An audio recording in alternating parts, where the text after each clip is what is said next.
great to come in. Lovely to see you. Hi, Richard. We're going to talk about auditions, which for the ordinary choir member like me can be quite daunting, but perhaps they shouldn't be. Tell us why you think it's important that we have auditions as the Waverley Singers.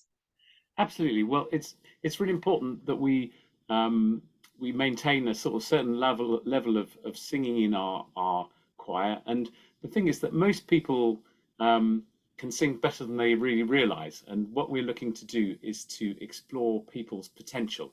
It's not how brilliant you are at the moment.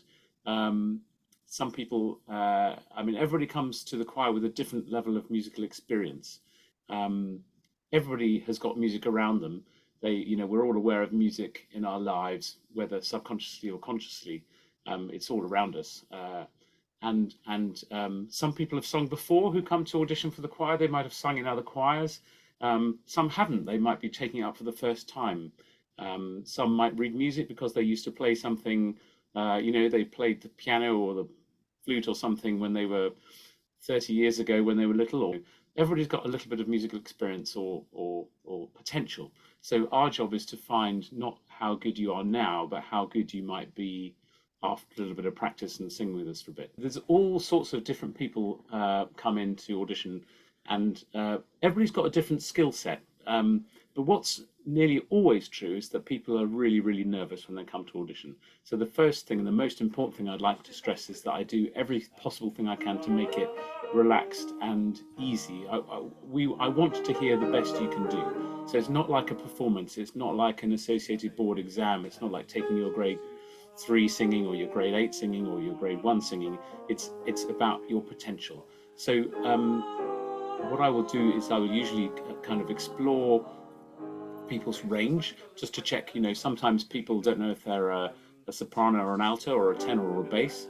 and that's absolutely fine. They know might know that they enjoy singing.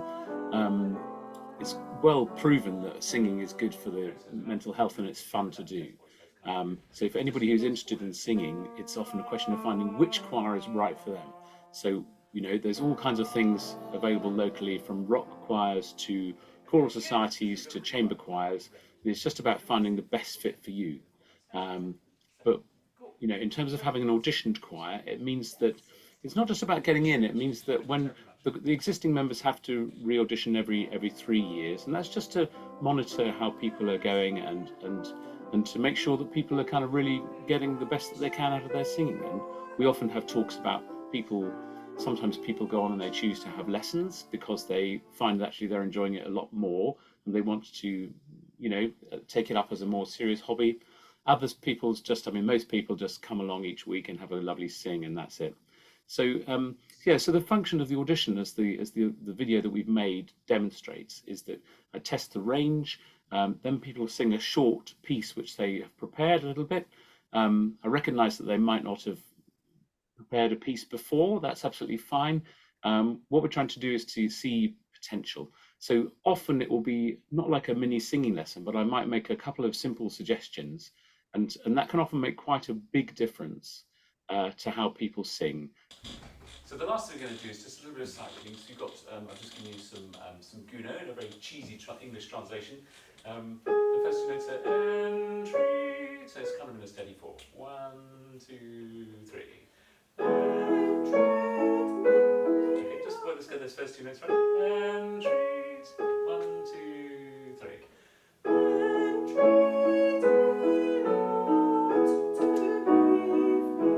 so they're nice, straightforward and da dee da dee. So it's not about getting everything right the first time; it's about how you correct things. 2 and 3.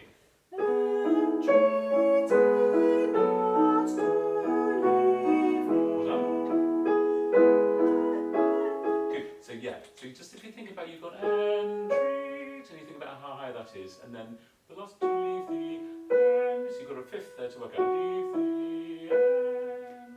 Okay, one time, 2 and 3.